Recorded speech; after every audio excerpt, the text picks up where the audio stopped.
ನಿಗೂಢ ಸ್ಫೋಟದ ಸಿಸಿಟಿವಿ ದೃಶ್ಯಗಳು ಲಭ್ಯ. ಸ್ಫೋಟದ ತನಿಖೆಗಾಗಿ ಬಾಂಬ್ ಪತ್ತೆ ಮತ್ತು ನಿಷ್ಕ್ರಿಯ ದಳ.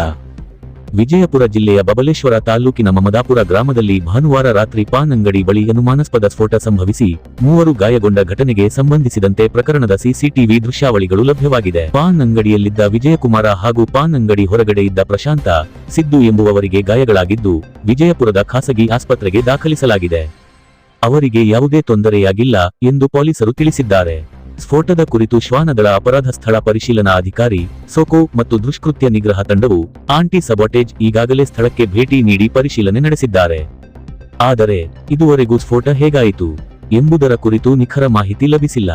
ಯಾವುದೇ ಮಹತ್ವದ ವಸ್ತುಗಳು ಸಿಕ್ಕಿಲ್ಲ ಎಂದು ಜಿಲ್ಲಾ ಪೊಲೀಸ್ ವರಿಷ್ಠಾಧಿಕಾರಿ ಲಕ್ಷ್ಮಣ ನಿಂಬರಗಿ ತಿಳಿಸಿದ್ದಾರೆ. ನಡೆದ ಸ್ಥಳದ ಸಿಸಿಟಿವಿ ದೃಶ್ಯಾವಳಿಗಳು ಲಭಿಸಿದ್ದು, ಅದರಲ್ಲಿ ಪಾನ್ ಅಂಗಡಿಯ ಬಳಿ ಗುಡುಗು ಸಹಿತ ಮಿಂಚು ಮತ್ತು ಸಾರ್ವಜನಿಕರ ಚಲನೆ ವಲದ ದೃಶ್ಯಗಳು ಮಾತ್ರ ಕಂಡು ಬಂದಿವೆ ಎಂದು ತಿಳಿಸಿದ್ದಾರೆ. ಅನುಮಾನಾಸ್ಪದ ಸ್ಫೋಟದ ತನಿಖೆಗಾಗಿ ಬಾಂಬ್ ಪತ್ತೆ ಮತ್ತು ನಿಷ್ಕ್ರಿಯ ದಳ BDDS ವನ್ನು ಸ್ಥಳಕ್ಕೆ ಕರೆಯಿಸಿ ಅದನ್ನು ಮತ್ತಷ್ಟು ತನಿಖೆ ಮಾಡುತ್ತೇವೆ ಎಂದು ತಿಳಿಸಿದ್ದಾರೆ.